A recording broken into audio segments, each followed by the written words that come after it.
Teachings of Presidents of the Church. Brigham Young. Chapter 2, The Gospel Defined. The world knows President Brigham Young as a great colonizer who directed the transformation of a desert wilderness into a beautiful habitation.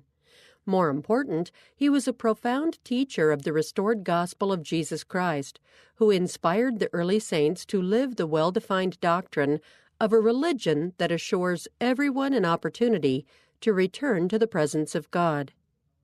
Teachings of Brigham Young. The gospel of Jesus Christ encompasses a system of laws and ordinances that leads to salvation. Our religion is nothing more nor less than the true order of heaven, the system of laws by which the gods and the angels are governed.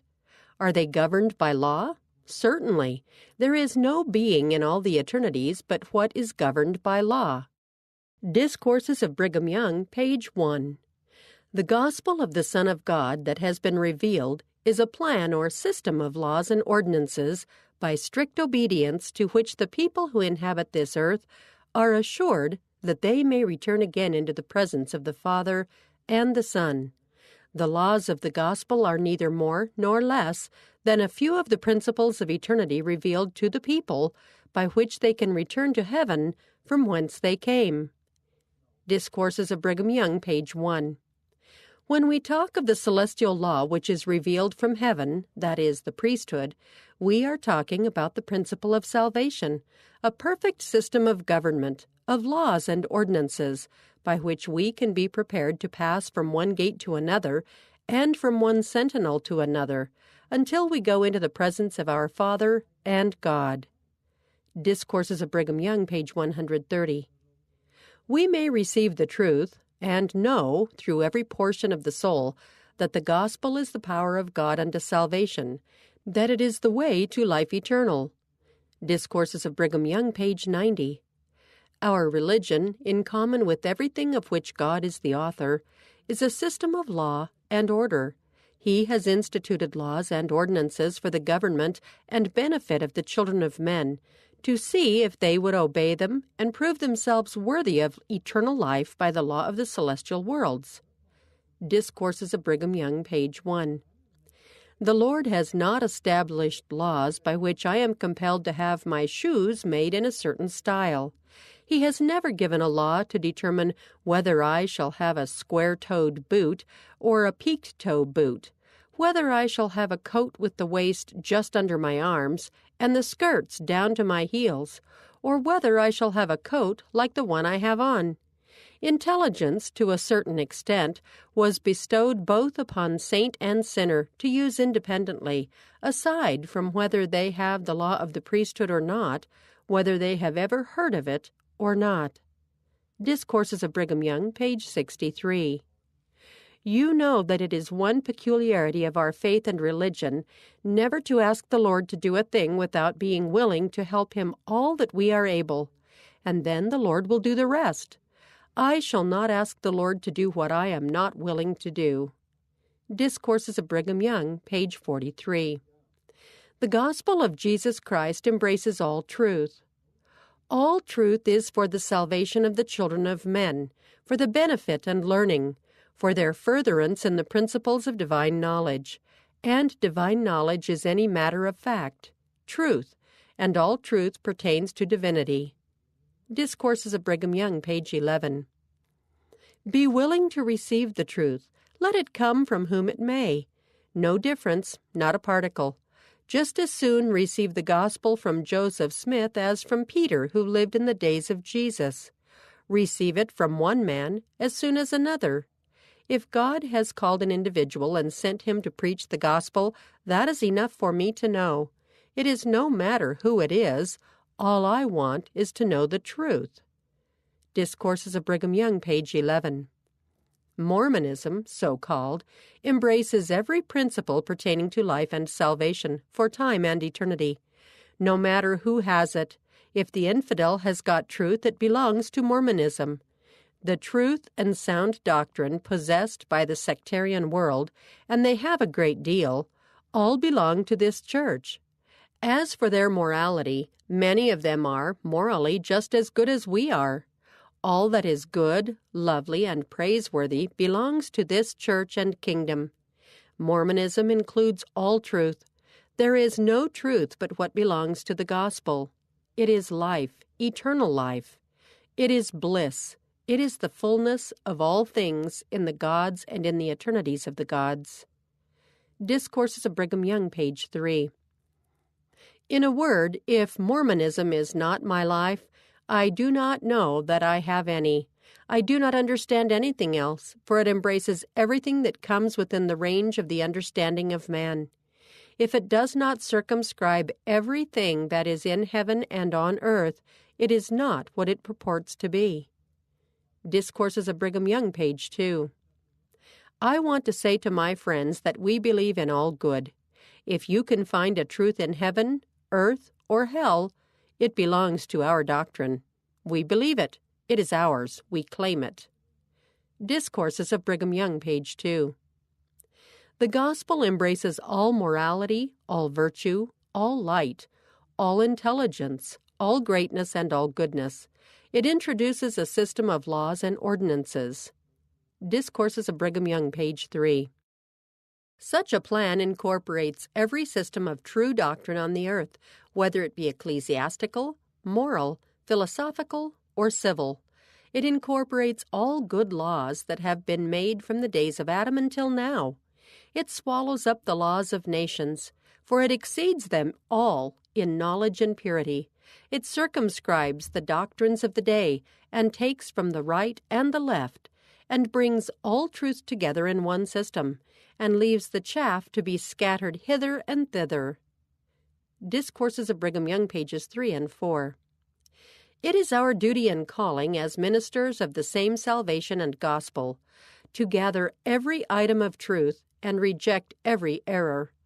Whether a truth be found with professed infidels, or with the Universalists, or the Church of Rome, or the Methodists, the Church of England, the Presbyterians, the Baptists, the Quakers, the Shakers, or any other of the various and numerous different sects and parties, all of whom have more or less truth, it is the business of the elders of this church, Jesus, their elder brother, being at their head, to gather up all the truths in the world pertaining to life and salvation, to the gospel we preach, to the sciences and to philosophy, wherever it may be found in every nation, kindred, tongue, and people, and bring it to Zion.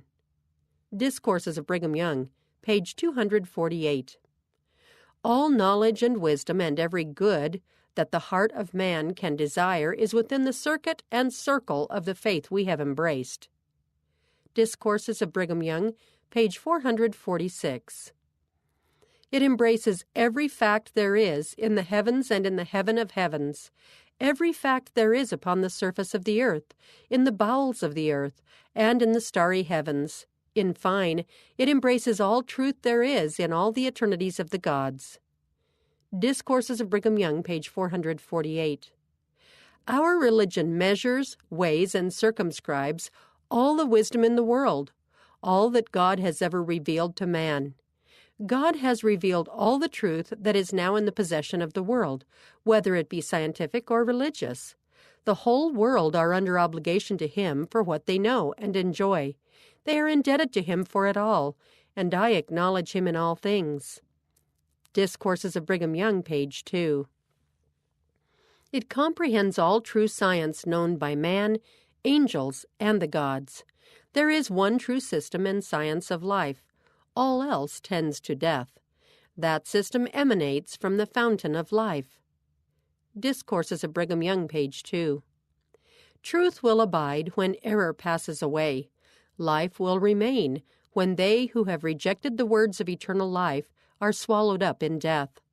I like the truth because it is true, because it is lovely and delightful, because it is so glorious in its nature, and so worthy the admiration, faith, and consideration of all intelligent beings in heaven or on the earth. Discourses of Brigham Young, page 9. I delight in this because truth is calculated to sustain itself. It is based upon eternal facts and will endure, while all else will, sooner or later, perish. Discourses of Brigham Young, page 11. Every individual that lives according to the laws that the Lord has given to his people and has received the blessings that he has in store for the faithful should be able to know the things of God from the things which are not of God, the light from the darkness, that which comes from heaven and that which comes from somewhere else. This is the satisfaction and the consolation that the Latter-day Saints enjoy by living their religion. This is the knowledge which everyone who thus lives possesses. Discourses of Brigham Young, page 35.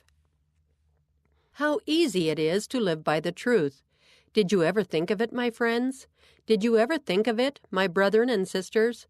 In every circumstance of life, no matter whether among the humble or lofty, truth is always the surest guide and the easiest to square our lives by.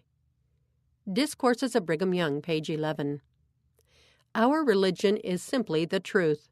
It is all said in this one expression. It embraces all truth, wherever found, in all the works of God and man that are visible or invisible to mortal eye. Discourses of Brigham Young, page 2. Through the power of the priesthood, the gospel is the means of salvation for all of God's children. The gospel which we preach is the gospel of life and salvation. The church which we represent is the church and kingdom of God, and possesses the only faith by which the children of men can be brought back into the presence of our Father and God. The Lord has set his hands to restore all things as in the beginning, and by the administration of his holy priesthood save all who can be saved, cleanse from the world the consequences of the fall, and give it to the hands of his saints. Discourses of Brigham Young, page 4. The priesthood is a perfect order and system of government, and this alone can deliver the human family from all the evils which now afflict its members, and ensure them happiness and felicity hereafter. Discourses of Brigham Young, page 130. The gospel and the priesthood are the means he employs to save and exalt his obedient children to the possession with him of the same glory and power, to be crowned with crowns of glory, immortality, and eternal lives. Discourses of Brigham Young, page 5. All the acts we perform should be governed by the guidance of the priesthood. Discourses of Brigham Young, page 133. There is no ordinance that God has delivered by his own voice, through his Son Jesus Christ, or by the mouths of any of his prophets, apostles, or evangelists, that is useless. Every ordinance, every commandment, and requirement is necessary for the salvation of the human family. Discourses of Brigham Young, page 152. With regard to the ordinances of God, we may remark that we yield obedience to them because he requires it, and every iota of his requirements has a rational philosophy with it. That philosophy reaches to all eternity, and is the philosophy that the Latter-day Saints believe in. Every particle of truth that every person has received is a gift of God. We receive these truths and go on from glory to glory, from eternal lives to eternal lives, gaining a knowledge of all things and becoming gods, even sons of God. Discourses of Brigham Young, page 152. The gospel of Jesus Christ is the opening avenue, the open gate in the road or way from earth to heaven, through which direct revelation comes to the children of men in their various capacities, according to their callings and standing in the society in which they live. The gospel of salvation is a portion of the law that pertains to the kingdom where God resides, and the ordinances pertaining to the holy priesthood are the means by which the children of men find access to the way of life, wherein they can extend their travels until they return to the presence of their Father and God. Discourses of Brigham Young, page 6. The laws and ordinances which the Lord has revealed in these latter days are calculated to save all the sons and daughters of Adam and Eve. Discourses of Brigham Young, page 1. We declare it to all the inhabitants of the earth, from the valleys and the tops of these mountains, that we are the Church of Jesus Christ, of Latter-day Saints, and we have the doctrine of life and salvation for all the honest in heart in all the world. Discourses of Brigham Young, page 7. Suggestions for study. The gospel of Jesus Christ encompasses a system of laws and ordinances that leads to salvation. According to President Young, the gospel of Jesus Christ is the power of God unto salvation. How does his statement compare with the Savior's definition of the gospel in 3 Nephi chapter 27, verses 13 and 14? What is the role of the gospel of Jesus Christ in bringing to pass the immortality and eternal life of man? See also Moses chapter 1, verse 39, Abraham chapter 3, verse 25. Why do we need a system of laws and ordinances to return to God's presence? In what way are God's laws and ordinances of benefit to the children of men? See also 2 Nephi chapter 2, verses 13 and 16. President Young taught that God is governed by law. How can knowing that God is governed by law help us? See also Doctrine and Covenants, section 82, verse 10.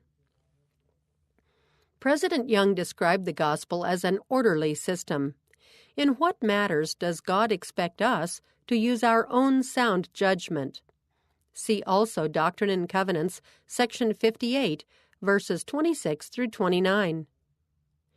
The gospel of Jesus Christ embraces all truth. President Young challenged Latter-day Saints to be seekers of truth. Why do we need to understand that the gospel of Jesus Christ embraces all truth? Why should we accept truth from wherever it might be found? What can we learn from President Young's statement that all truth pertains to divinity? What do President Young's statements teach about accepting and loving people of other faiths? How can we distinguish between truth and error? See also 1 Corinthians chapter 2, verses 11 and 14, and Moroni chapter 7, verses 12 through 17. Why is the ability to gather every item of truth and reject every error so important in the latter days? How does knowing gospel truths affect how we live our lives? Why is truth always the surest guide and the easiest to square our lives by? How are our lives affected when we live by lies and deception? See also Doctrine and Covenants, section 88, verse 86.